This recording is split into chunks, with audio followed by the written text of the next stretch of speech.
It's hard keeping track of what's going on in the world of Marvel superheroes, so we're here to help you with this handy guide. Here's every Marvel movie coming out after Black Widow, from Marvel Studios entries in the Marvel Cinematic Universe to Sony Pictures projects in the universe of Marvel characters. Shang-Chi and the Legend of the Ten Rings is a starring vehicle for the MCU's first Asian hero, the titular Shang-Chi, master of Kung Fu. Destin Daniel Cretton is directing, and Chinese-Canadian actor Simu Liu will be holding down the title role. According to the Shang-Chi trailer, the film will find our hero being drawn into the world of the Ten Rings, the terrorist organization that kidnaps Tony Stark and Iron Man and was mentioned by Darren Cross as a potential buyer for the Yellow Jacket technology in Ant-Man. It seems their intimidating boss Wenwu happens to be both Shang-Chi's dad and the notorious villain the Mandarin, and he wants his son to take his place in the terror group. As you might assume, Shang-Chi has a few things to say about that, not to mention a lot of people to punch. We can't wait to see all the action go down on September 3rd, 2021. Sony's universe of Marvel characters kicked off successfully with Venom, which cleaned up at the box office despite critics not being as kind. Considering that the movie brought in a mind-boggling sum of $856 million, a sequel was all but obligatory, set up by a credit scene with a villainous Woody Harrelson and a truly fantastic wig. The sequel, titled Venom Let There Be Carnage, will see Andy Serkis stepping in as the director, telling the story of Harrelson's Cletus Cassidy character as he unleashes carnage on Eddie Brock's world. According to Serkis, the plot will pick up over a year after the events of the first film, with Eddie Brock attempting to readjust to normal life with his symbiote roommate, only to get pulled back into another chaotic conflict with an otherworldly foe. Venom Let There Be Carnage is set for release on September 24th, 2021. Marvel head honcho Kevin Feige has teased that the Eternal story will span tens of thousands of years, telling an epic story of the type we haven't seen yet in the MCU. The film will be directed by Chloe Zhao, who won an Oscar for Best Director for her work on Nomadland, which also nabbed the Academy Award for Best Picture. The titular heroes at the center of the film are a group of superpowered beings created eons ago by the Celestials in order to defend the Earth from the evil deviants. In the real world, they're the brainchild of the great Jack Kirby, who created the comic in the mid-1970s. It features a packed cast that includes the Marvel debuts of Richard Madden, Angelina Jolie, Kumail Nanjiani, and more, featuring a bonus Game of Thrones reunion with Richard Madden as Icarus and Kit Harington as the Black Knight. Eternals touches down on November 5th, 2021. The more we've learned about the third MCU Spider-Man movie, the less we understand about where this series is going.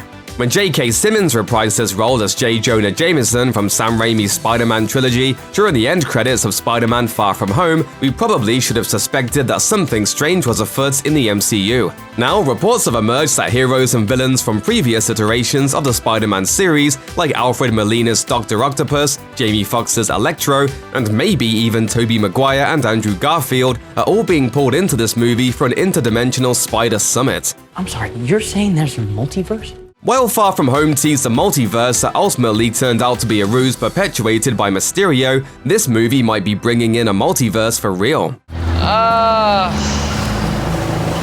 That's a question. That's a question! In addition to other Spidey characters, Benedict Cumberbatch's Doctor Strange is also joining the cast, and he may be the key to understanding how all these surprising casting announcements fit together. We'll learn exactly how all of the various Spider-Verses potentially fit together when Spider-Man No Way Home hits theaters December 17th, 2021. Joining Tom Hardy's Eddie Brock in the Sony Spider-Verse will be Morbius, based on a living vampire and frequent Spider-Man nemesis who first appeared in the pages of Marvel Comics in 1971. Morbius will star Jared Leto as Dr. Michael Morbius, a brilliant biochemist whose attempts to cure his own deadly blood disease with an experimental vampire bat treatment go predictably awry, transforming him into a superpowered ghoul who must consume human blood to survive. The movie will also feature a surprising appearance from Michael Keaton, most likely reprising his role as Adrian Toomes, aka the Vulture from Spider-Man Homecoming. This film will hit theaters on January 28, 2022.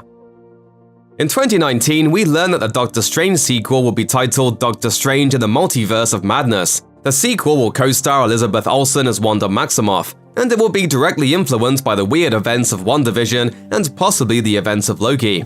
Joining the cast of Doctor Strange in the Multiverse of Madness is Babysitters Club star Xochitl Gomez as America Chavez, also known in the comics as Miss America, a member of the Young Avengers who also happens to be from another dimension. The creative team for the second Strange film is changing in a big way, with Spider-Man trilogy director Sam Raimi stepping in for original director Scott Derrickson. We'll find out what else is changing in the MCU with this one on March 25th, 2022. Taika Waititi of Thor Ragnarok will be returning to direct Thor Love and Thunder, and also to voice the lovable rock alien Korg. But at 2019 San Diego Comic-Con, further details were announced that shocked those in attendance. Specifically, the Ragnarok sequel will see the return of Natalie Portman's Jane Foster, who will follow in her character's recent comic book footsteps by picking up Mjolnir to become Thor herself. Additionally, several of the Guardians of the Galaxy will also be reportedly joining the cast, which makes sense considering Thor was last seen joining the Guardians at the end of Avengers Endgame. Serving as the antagonist for Love and Thunder will be Christian Bale as Gore the God Butcher, a character who, in the comics, is obsessed with killing gods and absorbing their power. How it comes together will all be revealed when Thor Love and Thunder hits theaters on May 6, 2022. After the tremendous success of 2018's Black Panther, a sequel was a sure thing, with Chadwick Boseman expected to reprise his role as T'Challa, the king of the fictional country of Wakanda. Tragically, in August of 2020, Boseman passed away following a 4-year struggle with cancer. The news came as a shock to Boseman's fans and colleagues alike, as the actor had kept his condition and treatment quiet, even as he continued to work. While Marvel declined to comment too specifically on the future of Black Panther immediately following Boseman's death, Black Panther Wakanda Forever is moving forward with the rest of the cast and crew dedicated to honoring Boseman's memory. The anticipated bittersweet sequel is set to be released on July 8, 2022. No Spider-Man film before it was ever able to do what Sony Pictures Animation's Spider-Man Into the Spider-Verse did: win an Academy Award. The best animated feature of 2018 is considered by some to be among the greatest superhero films ever made.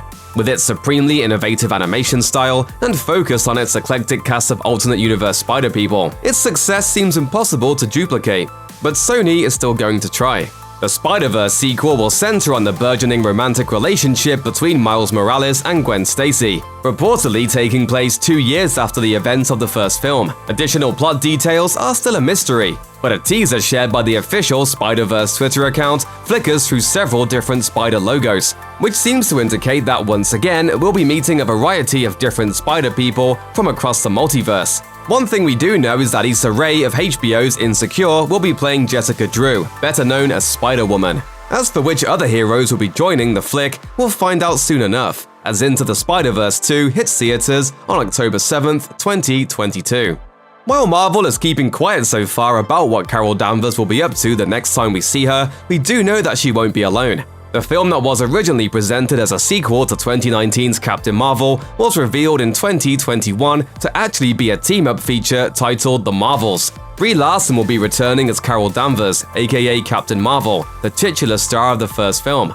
But joining her this time around will be Tiana Paris, who was introduced in WandaVision as a grown-up version of Monica Rambeau, and Iman Vellani, who will be appearing in her own Disney Plus series as Carol Danvers' #1 fangirl, Kamala Khan, aka Ms. Marvel. The team-up adventure will be soaring into theaters on November 11th, 2022. While most of the other MCU titles for Disney Plus seemed intended to further the overarching interconnected plot for Phase 4 and beyond, Marvel announced one title during Disney's 2020 Investor Day event that doesn't seem interested in epic battles or sprawling narratives and is much more concerned with being jolly and bright. That's right, the Guardians of the Galaxy Holiday Special is coming to Disney Plus in 2022. What can we expect from a holiday-themed MCU space special? One may need to look no further than the much-maligned Star Wars Holiday Special, which Guardians writer and director James Gunn says he unironically loved as a kid. What's up? Gunn says he's had the idea for a Guardians holiday special for years, and that it's one of his favorite stories ever. The special will be live action, and will bring back all of the main Guardians cast members. Gunn also confirmed that the special will be considered MCU canon, and it will be set between the events of Thor Love and Thunder and Guardians of the Galaxy Volume 3. It's still hard to picture exactly what to expect from the holiday special, but we'll find out in late 2022. Among the more interesting projects Sony has planned for their Spidey-centric universe is a solo vehicle starring the classic villain Sergei Kravenov, aka Kraven the Hunter. Descended from an aristocratic Russian bloodline, Kravenov has dedicated his life to becoming the world's greatest hunter, and no quarry has ever stoked his obsession quite like Spider-Man. While we're unsure of the plot, we know the screenplay will be penned by the Equalizer 2 scribe Richard Wenk, and screenwriting duo Art Markham and Matt Holloway. Interestingly, back in 2018, before Markham and Holloway came aboard, Wenk had some interesting ideas about the project. In an interview with Discussing Film, the writer said, "It's an interesting world, a great character. Is going to adhere very closely to the lore of Kraven the Hunter, and he is going to come face to face with Spider-Man." We don't know if that's true, but we do know who will be playing Kraven: MCU veteran Aaron Taylor Johnson, who portrayed the ill-fated Quicksilver in Avengers: Age of Ultron. Kraven the Hunter will be helmed by Triple Frontier director J.C. Chandor, and it's scheduled to hit theaters January 13th, 2023. After playing a key role in saving the entire universe during the events of Avengers Endgame, Ant-Man will return for a third headlining feature, Ant-Man and the Wasp: Quantumania. Of the threequel director Peyton Reed promised, the third Ant-Man movie is going to be a much bigger, more sprawling movie than the first two. It's going to have a very different visual template. Returning for Quantumania are franchise stars Paul Rudd as Scott Lang and Evangeline Lilly as Hope Van Dyne, along with Hope's father and Scott's mentor Hank Pym and the long-lost wife he recently rescued from the quantum realm, Janet Van Dyne. Joining the cast will be Catherine Newson as the teenage version of Scott's daughter, Cassie, who was briefly played by Emma Thurman in Avengers Endgame. In the comics, Cassie becomes a superhero stature, one of the early members of the Young Avengers. Plus, Lovecraft Country star Jonathan Majors will be playing iconic Marvel baddie Kang the Conqueror, one of Marvel's most notorious and powerful villains. Expect to see our heroes battle their new foe on February 17th, 2023. Between getting fired and rehired by Disney over some old tweets, James Gunn decamped to Warner Brothers to write and direct his own take on the Suicide Squad. But he's coming back to finish what he started with Guardians of the Galaxy Volume 3. We don't know much about the plot of the movie, but considering where things left off, we assume it will have something to do with the Guardians searching for Gamora. We also know Rocket Raccoon will be a major player. As Gunn explained on Twitter, Rocket is a big part of what's happening in the future, and a lot of this stuff, like the scars we're about to see on his back, sets up what I've been planning for Rocket all along. As it now stands, Guardians of the Galaxy Volume 3 will be entering our orbit on May 5th, 2023. These aren't the only Marvel Studios and Sony Pictures projects on the slate for the years to come. Also reported to be in development with no announced release dates are Deadpool 3, Fantastic Four, Blade, Captain America 4, an untitled all-female Spider-Verse spin-off, Nova, Jackpot, an untitled Olivia Wilde project reportedly centered on Spider-Woman, an untitled S.J. Clarkson project reportedly centered on Madam Web, Black Cat, Silver Sable, Nightwatch. Check out one of our newest videos right here. Plus, even more Looper videos about the future of the Marvel Cinematic Universe are coming soon. Subscribe to our YouTube channel and hit the bell so you don't miss a single one.